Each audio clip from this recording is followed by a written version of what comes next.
Hey you all, welcome to the very first episode of America's Dark Places, a brand new series where we ditch the surface level spooky facts and go deep into the eeriest, most haunting legends of specific locations across the US. And what better place to kick things off than somewhere that is close to my heart, the mysterious, mist-shrouded lands of the Smoky Mountains. We are talking Tennessee, and yeah, a little bit of North Carolina too. This place is beautiful, no doubt, but it hides stories that can send a shiver down your spine if you know where to look. Before we jump in, let me just say this real quick. I am trying to reach 100,000 subscribers by the end of 2025. It does not cost you anything. Just tap that subscribe button, give the video a like, and drop your favorite urban legend in the comments below. It is a small way to tell the algorithm that this channel is worth watching. Alright, ready? Let us hike straight into the shadows of the Smoky Mountains and uncover the secrets hidden in the fog. Let us start with a case that has haunted these woods for decades. A story that, on the surface, might look like just another tragic disappearance. But the deeper you go, the stranger it becomes. This is the chilling case of Dennis Martin, a 6-year-old boy who vanished into the Smokies in 1969 and never came back. Dennis was a local kid from Knoxville, Tennessee. It was Father's Day weekend, and he was on a camping trip with his father, grandfather, and brother, something of a family tradition. They had done this before. The plan was simple: hike, camp, enjoy the fresh air. No one expected anything out of the ordinary. The Martins started in Cades Cove and made their way to Russell Field, where they camped overnight. The next day, they headed up to Spence Field near the Appalachian Trail, planning to spend another peaceful night under the stars. It was around 4:30 p.m. on June 13th. Dennis and his brother were playing with some other kids they would met at the campsite. Harmless fun.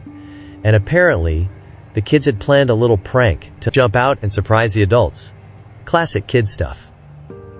Dennis decided to hide behind a nearby bush, waiting for the perfect moment to pop out and scare his dad. But Dennis never came back. Only 5 minutes had passed 5 minutes when his father noticed he was missing. He would seen Dennis duck behind the bush and went over to get him. But Dennis was gone. Vanished. His father began calling for him. Searching. Running. He sprinted nearly 2 miles down the Appalachian Trail, calling his son's name the whole way. No trace. No response. Realizing the situation was growing serious, he contacted the National Park Service. And just like that, the single largest search effort in the history of Great Smoky Mountains National Park was underway.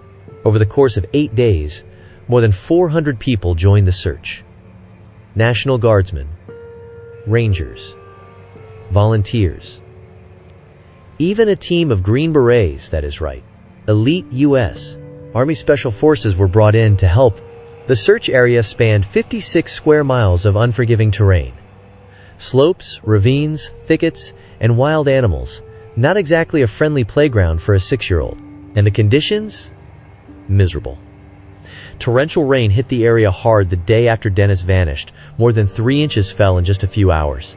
After the rain came the cold. Temperatures dipped to the low 50s Fahrenheit, about 10 degrees Celsius, making hypothermia a real threat for a child alone in the woods. And that mist, that Smoky Mountain fog, it rolled in thick, shrouding everything in an eerie silence. Visibility was awful. The woods seemed to swallow sound and sight alike. But here's the thing that keeps people up at night. There were clues. Signs. Footprints. Some of the Green Berets claimed they found tracks that could have belonged to a small child. The prints led to a stream and abruptly stopped. One particularly odd detail. One foot appeared to be barefoot. The other, an Oxford-style shoe, the exact type Dennis had been wearing. Park officials, however, dismissed the prints.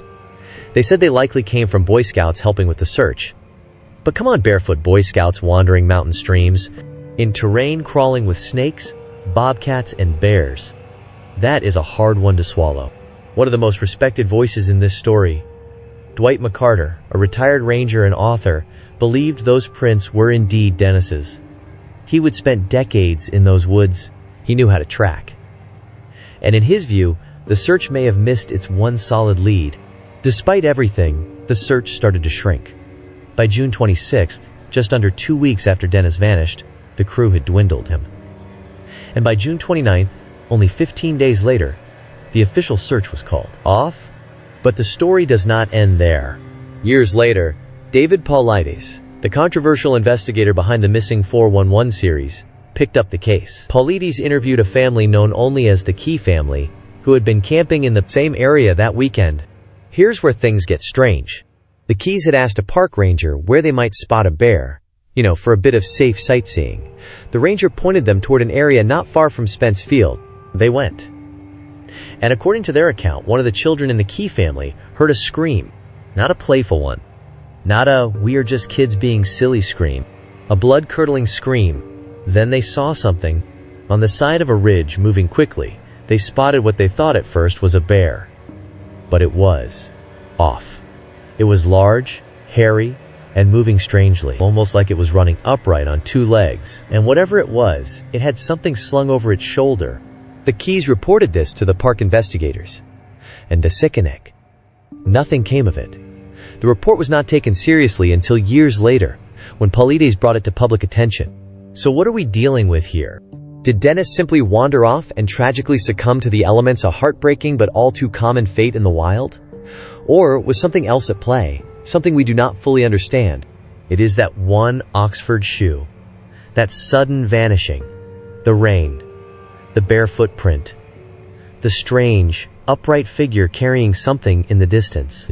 It all adds up to a mystery that refuses to be neatly solved. What do you think happened to Dennis Martin? Was he taken, lost, or swallowed by something the forest does not want us to find? Drop your theory in the comments. I read every one of them. And now that we have opened that door, let us step further into the shadows. Campsite 19. A phantom feast in the forest. You ever wake up in the middle of the night in the woods and feel like something's out there? That is what campers report at Campsite 19 in the Smokies, a backcountry site tucked deep in the mountains, resting at around 2,800 feet elevation, secluded, quiet, and haunted. This legend is not widely shared. You will find whispers on obscure hiking forums, Reddit threads, and places like GoSmokies.com. But that is it. It is the kind of story that gets passed around campfires, not newspapers.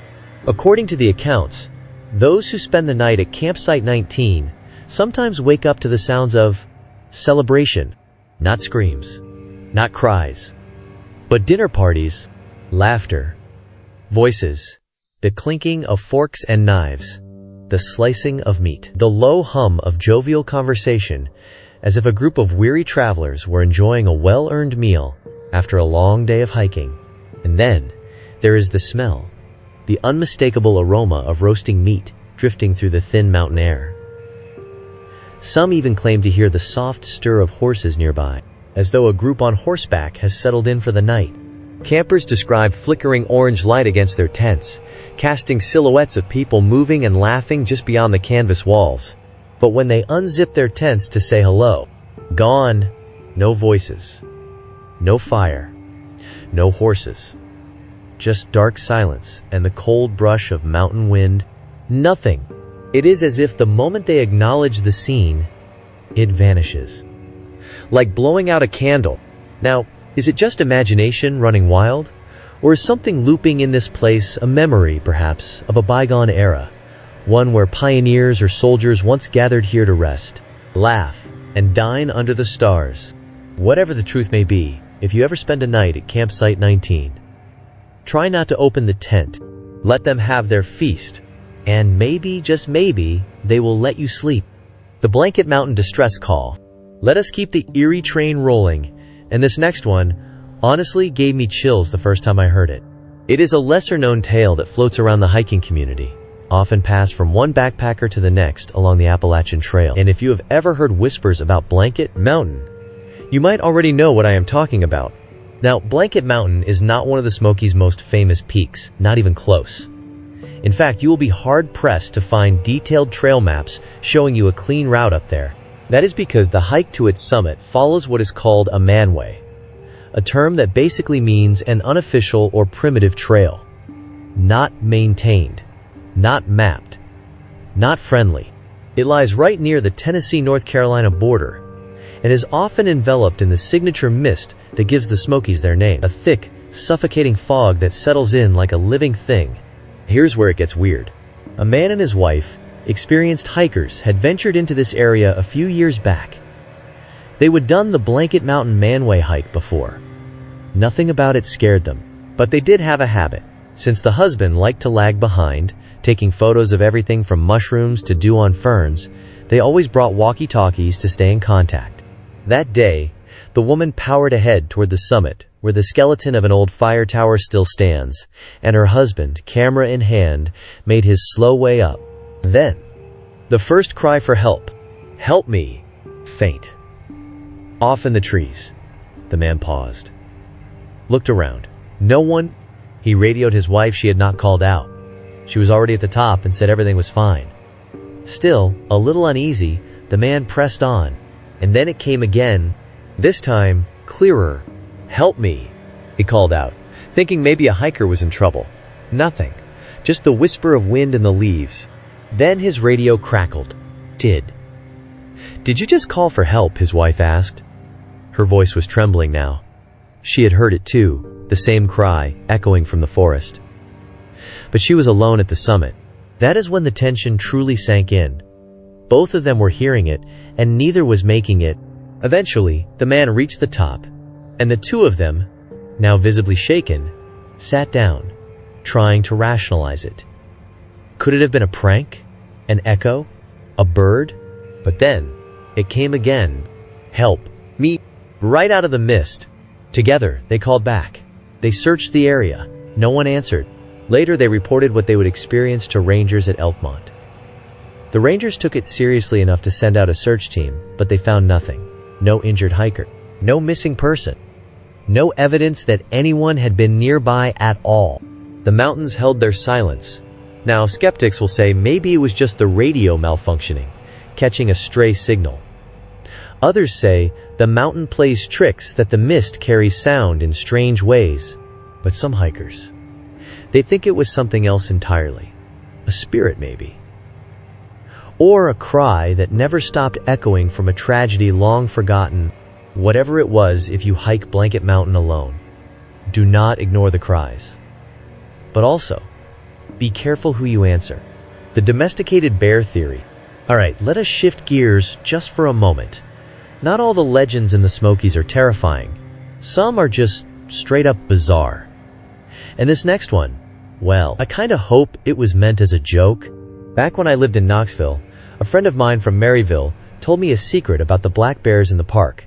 According to him, the bears, the same ones you sometimes see walking calmly past a group of tourists with zero fear, are not actually wild.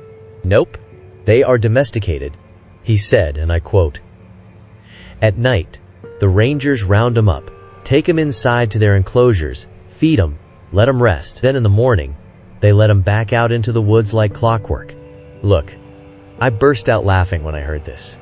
And if you have ever had a bear steal your food at a campsite, you are probably laughing too. Because here's the thing, these bears are wild. Wild enough to be dangerous. Wild enough to eat your peanut butter, and in very rare cases, wild enough to attack. But they are also used to people. Some of them have been around humans so often they are just unbothered. So no, the rangers do not let the bears out in the morning. But it is a good reminder that the most chilling legends are not always supernatural.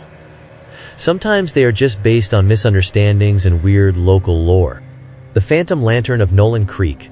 Let us ease back into the eerie now with a story that is beautifully tragic. Near Nolan Creek, not far from Bryson City, North Carolina, there is a legend that has persisted for generations, even though few can agree on how much of it is fact, and how much is memory warped by the mist. Back in the day, long before the Smokies were a national park, this area was settled by hardy Appalachian families. Farmers, blacksmiths, pioneers. You can still find their traces. Crumbling homesteads, barely legible headstones, rusted tools half swallowed by the forest. According to local lore, one of these early settlers, a father, had a young daughter. One day, she went missing in the woods, just wandered off while playing near the creek. As darkness fell, the father lit an oil lantern and went out into the forest to search for her. He called her name, over and over. And sometimes, he thought he could hear her calling back, but the voice kept shifting. It would echo from one side, then another. He would follow one direction, only to hear her call from the opposite. All night, he wandered deeper and deeper into the trees. He never came home. Later, searchers found his body slumped near the edge of the creek. His lantern lay beside him. The girl, however, was never found. Since then, hikers have reported something strange along Nolan Creek Trail. At night, if you are quiet, and especially when the air is heavy, you might see a dim, flickering light weaving through the trees. Some say it is the father's lantern, still searching, still hoping. Others claim to hear voices, a girl's and a man's calling out to one another. Forever lost in the tangle of woods and shadow. Whether it is real or not, one thing's for sure: if you hike Nolan Creek after dark, you won't be alone. Lucy of Roaring Fork. Now let us take a scenic drive and possibly pick up a ghostly hitchhiker. The Roaring Fork Motor Nature Trail is one of the most gorgeous routes in the Smokies. Winding for over 5 miles through dense forest, past waterfalls, and historic cabins, it is a must-see. But if you drive it at night, you might meet Lucy. Back in the early 1900s, a cabin along this route caught fire. Most of the family escaped except for Lucy, a young girl, who did not make it out. Sometime later, a man named Foster was riding through the area on horseback. It was a cold night, and he spotted a barefoot woman standing on the side of the trail. She was beautiful, pale, quiet. Foster offered her a ride. She accepted. He took her to a cabin where she thanked him and disappeared inside. But the story does not end there. Foster became obsessed. He returned to the cabin days later, intent on asking her parents for permission to court her, maybe even marry her. But when he told them her name, they turned pale. Lucy had been dead for years. Since then, travelers on Roaring Fork have reported seeing a young woman walking barefoot along the road. If you offer her a ride, she will accept. But her directions will lead you to one of the abandoned homesteads tucked in the woods. And when you look back, she will be gone. Spearfinger, the stone-hided siren of the Smokies. Now, if you have been around these parts long enough, you will know the Smokies are not just haunted by ghosts or filled with old missing person mysteries. No, some legends are older, much older, prehistoric even, passed down by the Cherokee people who lived in these mountains long before settlers arrived. One of the most terrifying figures in their lore, Spearfinger. Now, this name might sound a bit silly until you realize what it refers to. See, Spearfinger, also known as Utlunta or Stone Dress, was no ordinary woman. According to Cherokee legend, she roamed the Appalachian wilderness with a single goal: to lure, capture, and consume the livers of her victims, especially children. Yeah, it gets dark. Her name comes from her right index finger, which was sharp as obsidian and stronger than steel. It could slice through trees, rock, and bone like it was paper. And if that is not enough, her body was made of living stone, impervious to arrows, spears, even fire. Warriors could hit her with everything they had, and it would not leave a scratch, except for one tiny, terrifying detail. Her heart was not in her chest. She kept it hidden, clenched tightly in her right hand, the same one that wielded her deadly finger. Let that sink in for a moment. Now you might be thinking, alright, how would anyone even know about her? Was she just another spooky story to keep kids in line? Maybe. But there is more. According to the stories, she was a shapeshifter. She could appear as anyone: a kindly old woman, a child's parent, a friendly stranger, as long as you were not looking directly at her. That is her weakness. Direct eye contact disrupts the illusion. Look away, and she could become whoever she wanted. But even when seen in her true form, she used deception. Her favorite method: she would find children sitting near a campfire, maybe roasting meat, maybe laughing with family, and approach. Disguised as a sweet, harmless granny, she would ask if she could comb their hair. Gentle, kind, harmless. And then, when they would doze off, she would strike. The Cherokee feared her so deeply that they refused to walk alone at night or near areas known for dense fog, because that is where she loved to hunt. But the Cherokee did not just hide. They fought back. Led by a wise medicine man, they crafted a plan. They dug a massive pit trap, camouflaged it with brush and leaves, and lured her with the scent of a campfire. Sure enough, she came appearing as a frail old woman, humming softly to her raven companion. Warriors attacked. Spears bounced off. Arrows shattered. But eventually, they trapped her in the pit. Still, even then, she was nearly impossible to kill. That is when the celestial beings got involved. Birds from the heavens descended, trying to help the Cherokee find her weak point. One bird, a titmouse, sang out, "Heart, heart, heart," trying to point them in the right direction. But the warriors misunderstood. They shot at her chest. Nothing. Finally, a chickadee landed on her clenched hand. One sharp-eyed warrior realized what the bird was telling him, and with a well-aimed arrow, he severed her wrist, exposing the heart. Another arrow followed, and Spearfinger fell. Her death was met with great celebration. But even now, Cherokee elders say she still lingers in the stories, and that sometimes, when the fog gets thick and the wind gets quiet, you can hear her humming. Somewhere out there in the forest, maybe watching, maybe waiting. So if an old woman ever offers to comb your hair in the woods, maybe just say no. The Smoky Mountains and the Smoky Machines. All right, deep breath. Let us step out of the ancient myths and into something more modern and a lot more ridiculous. So you know how the Smokies got their name, right? That blue-gray fog that hugs the ridges like a living, breathing thing. Turns out there is actual science behind that. The forests here release volatile organic compounds, kind of like plant-based vapors. And when those hit the warm air, they create a natural mist. That mist, combined with the high humidity, gives the mountains their signature smoky look. Makes sense, right? Well, there is a small group of conspiracy theorists who believe the real reason the Smokies look smoky is because the government secretly uses fog machines. Yeah, you heard that right. They claim that massive, strategically placed fog machines are hidden throughout the park, pumping artificial smoke into the air to maintain the brand or hide secrets. Now, I will give them credit for creativity.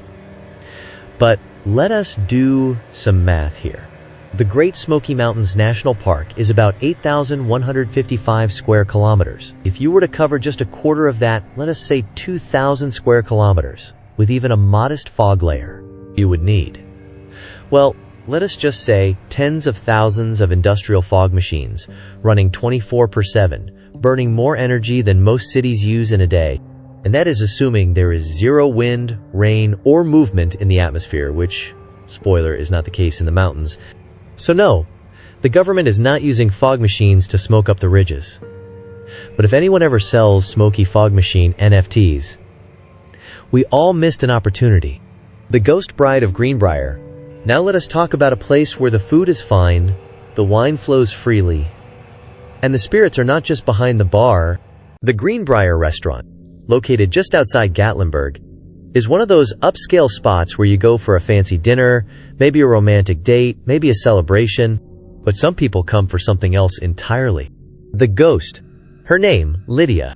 Back in the 1930s, before this building was a restaurant, it was a rustic lodge, and according to legend, Lydia was a guest there, a young woman, excited and nervous for her upcoming wedding.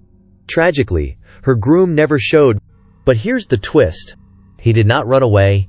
He did not get cold feet. According to some very creative storytelling, he was mauled to death by the Wampus Cat, a mythical Appalachian creature with glowing eyes and a mean streak. Lydia, not knowing the truth, believed she had been abandoned. Heartbroken and humiliated, she returned to the lodge and, unable to bear the pain, took her own life. Today, people say her spirit never left. Some claim to see her standing quietly on the staircase, watching guests from the shadows. Others, especially staff, report glasses flying off shelves or cold spots that appear out of nowhere. And if you look up at the beam above the bar, some say you can still see faint rope marks where Lydia ended her story. Whether it is real or just the restaurant leaning into the legend, one thing's for sure. The Greenbrier is one of the classiest haunted places in the Smokies. Oh, and there is another ghost too. A young boy who supposedly drowned in the old pool that used to be on the property. Staff keep a set of jacks under the stairs for him to play with. Because apparently, even ghosts like toys. Lake Adagahi, the hidden waters of the worthy. Let us head deeper into legend territory, where the Smokies blur the line between spiritual and supernatural. Tucked somewhere in the dense wilderness of the Smoky Mountains is a place few have ever seen. and even fewer have returned from with the same soul they brought in. Its name, Lake Adagahi, a sacred body of violet-colored water hidden deep in Cherokee lore. Now here's the catch. You do not find Lake Adagahi, it finds you. According to legend, this lake is invisible to most humans. It only reveals itself to those who are spiritually pure, humble, and disciplined. Think days of fasting, prayer, and an overnight vigil, and even then there is no guarantee. But those who do see it, they describe the experience as transcendent, as if the lake itself was alive, sentient, observing you. Here's where the story gets darker. A young Cherokee brave once stumbled upon the lake. He was not searching for it. He just happened to be in the right place, in the right state of being. He saw the shimmering, violet surface and made no move to disturb it. Just sat there, quietly marveling at its beauty. He promised himself he would come back. And he did, but not as the same man. Months later, during a brutal winter, hunger drove him back into the woods. He found the lake again, and this time, he was desperate. When he arrived, a black bear was drinking from the water. In his hunger, the brave shot the bear, piercing it with an arrow. But the bear did not die. It fell into the lake and emerged healed. And then, in perfect human speech, it turned to him and said, "You have betrayed us." That was the last thing he heard. His body was found days later, far from the lake.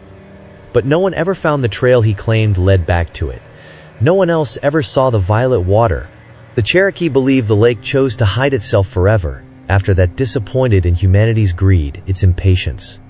A magical spring lost to time. And to us, still, some say that if you hike to the top of Clingman's Dome at sunrise, you might see faint morning mist rising from a faraway basin, a place untouched, waiting, maybe, the cussing cover, lightning, quilts, and ghostly vengeance. Okay, back to Cades Cove, one of the most visited and historically rich spots in the Smoky Mountains. This valley is a living time capsule, preserved cabins, quiet trails, and mist that clings to the land like a memory refusing to fade.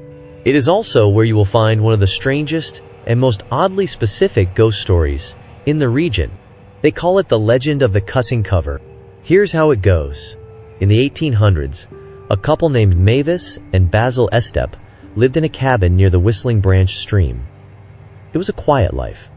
Maybe too quiet. Mavis was particularly obsessed with one thing: avoiding lightning strikes. Now, that might sound like a weird fear, but here's the context.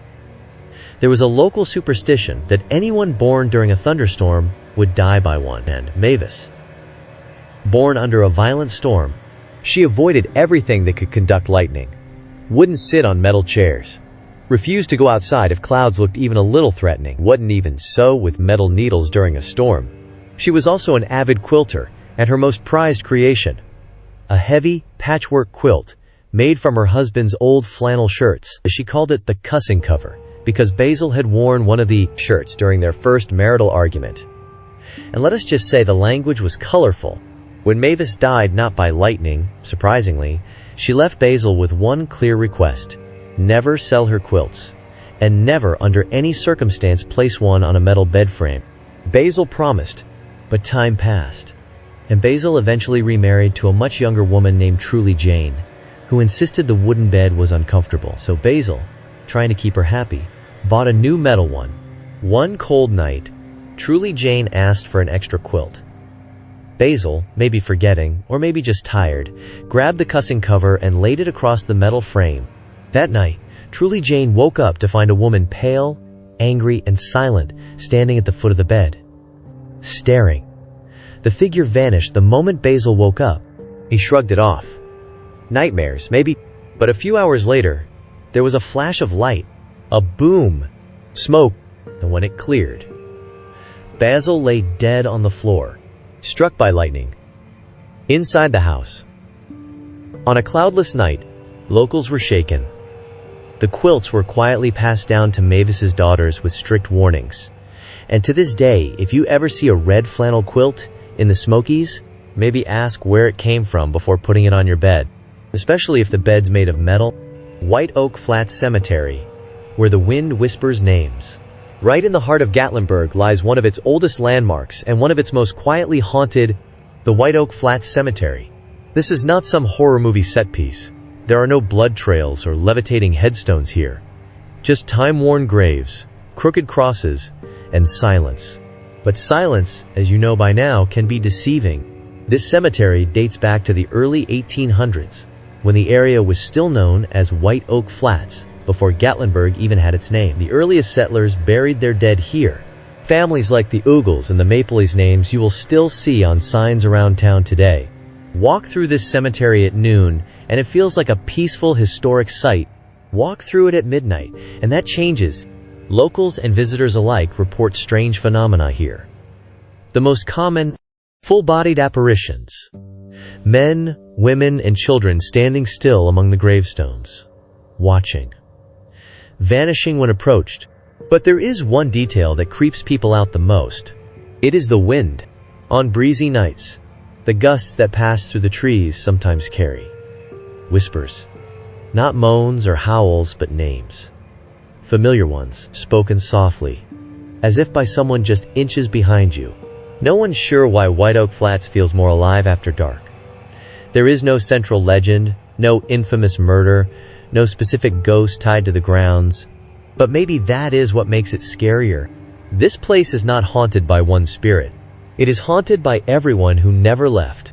The lost gold mine of the Smoky Mountains.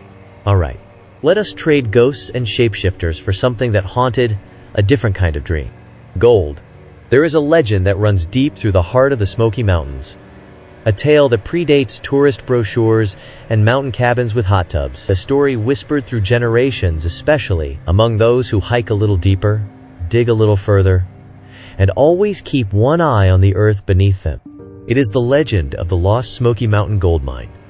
A secret so well kept by the mountains themselves that no one, not a soul in modern times, has ever laid eyes on it. But here's how the story goes. Sometime in the early 1800s, either a group of settlers or a lone, reclusive prospector stumbled upon something incredible. A rich vein of pure gold, hidden deep in the remote reaches of Smokies. We are talking untapped fortune. No one else knew about it, and the prospector. He was smart. He worked in secret under cover of night, far from watchful eyes. By day, he was just a humble man on a modest patch of land. But by night, he snuck away into the forest, harvesting gold and burying it on his property to keep it hidden from anyone who might grow curious. Some versions say he feared bandits. Others suggest the Cherokee, who may have known about the gold long before he ever set foot near it, sealed the mine permanently out of spiritual protection. Still others believe that the mountains simply reclaimed the mine, collapsing the entrance in an act of quiet finality. Either way, the gold was gone, but traces remained.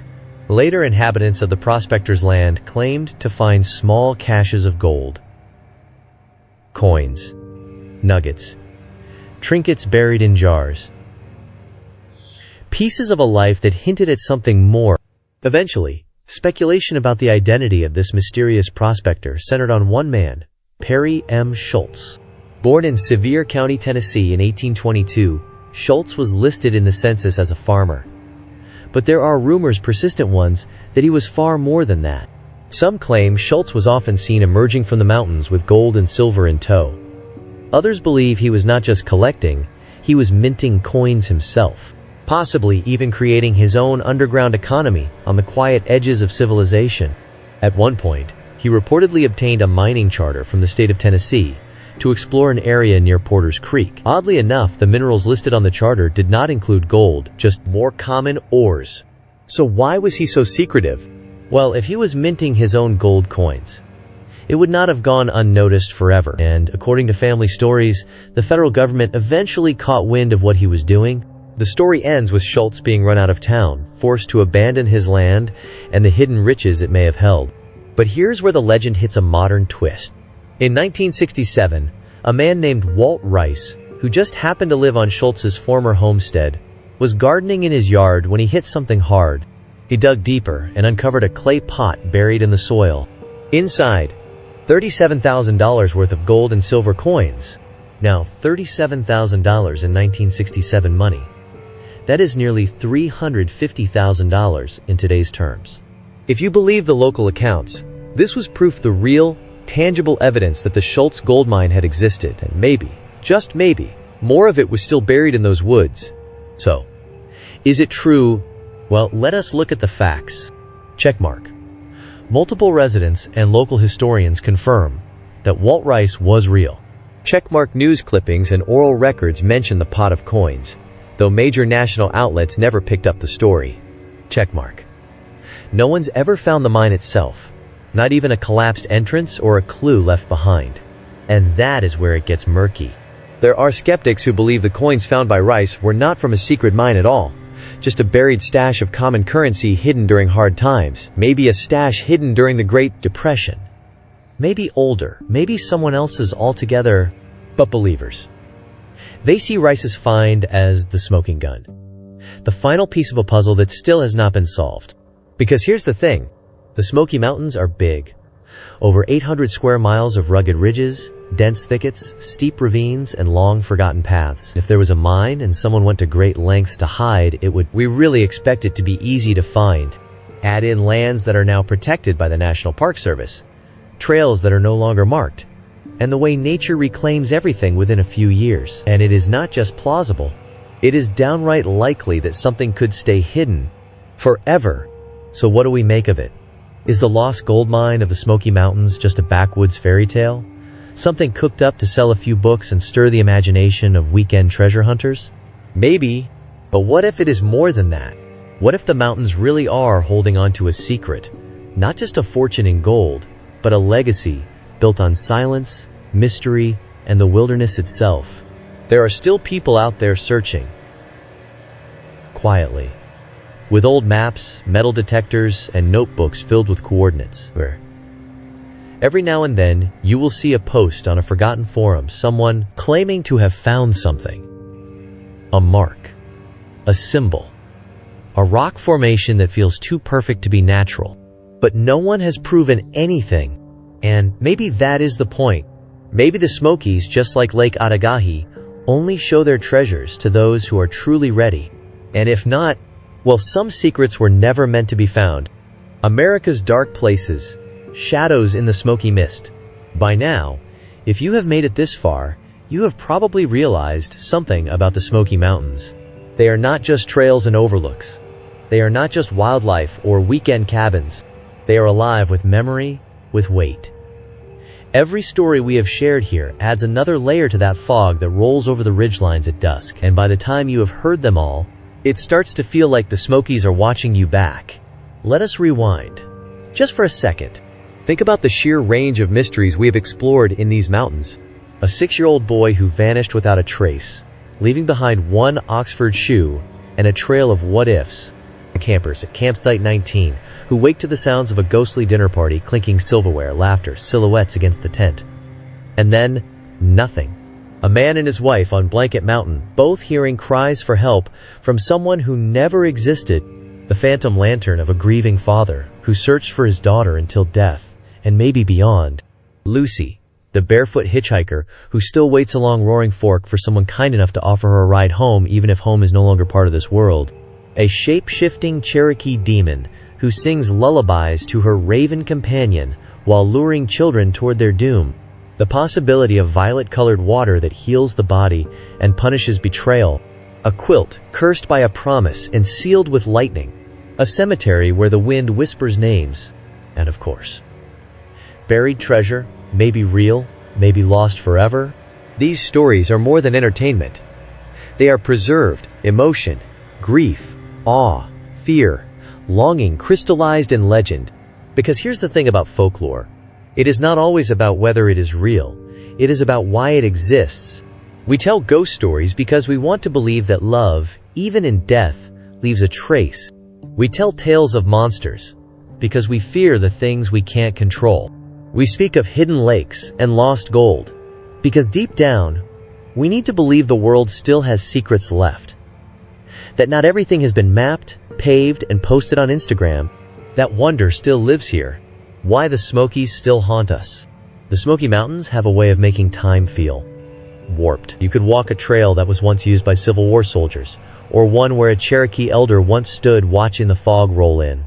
You could lean against a tree that is older than the United States itself. It is not hard to believe that something or someone might still be lingering in that mist. Let us talk about the emotional core of these legends for a moment. Take Dennis Martin's disappearance. At the heart of that story is not just mystery, it is a father's desperation. A search that did not end when the Rangers left. A pain that never got closure. And maybe that is why the story still resonates today, because we all understand the ache of unanswered questions. Then there is Spearfinger, an allegory, perhaps, about predators hiding behind friendly faces. The fear of betrayal wrapped in supernatural myth, or Lake Adagahi, which is not scary so much as it is tragic. It is about sacred things ruined by desperation, about humans always wanting more and losing everything when we break the rules. Even the sillier stories like the domesticated bears or the ghost bride at Greenbrier say something about us. We create legends to explain what we do not understand, to make sense of things that seem too coincidental or too hauntingly poetic to be random. A woman dies the night her cursed quilt touches a metal bed. A man meets a mysterious girl, only to learn she has been dead for years. A trail leads nowhere but still calls to people, again and again. Maybe the stories are real, maybe they are not, but either way they mean something. So what now? Well, that is up to you. Maybe this video inspires you to pack a bag, lace up your boots, and take your own journey into the Smokies. Maybe you will camp at Site 19, or hike to the remnants of that old fire tower on Blanket Mountain. Maybe you will whisper Dennis Martin's name into the wind and listen for an answer. Or maybe, just maybe, you will take a slower walk through your own hometown and realize we all live in dark places. We all carry folklore stories passed down in families, rumors about the house at the end of the street, tales of strange lights out in the field. Maybe they are regional, maybe they are personal, but they are always there, just under the surface, waiting. So if you liked this episode, if you felt something stir while listening, let me know. Like the video, leave a comment with your favorite story, or tell me about a local legend where you are from. You never know, your town might be next on the map for America's dark places.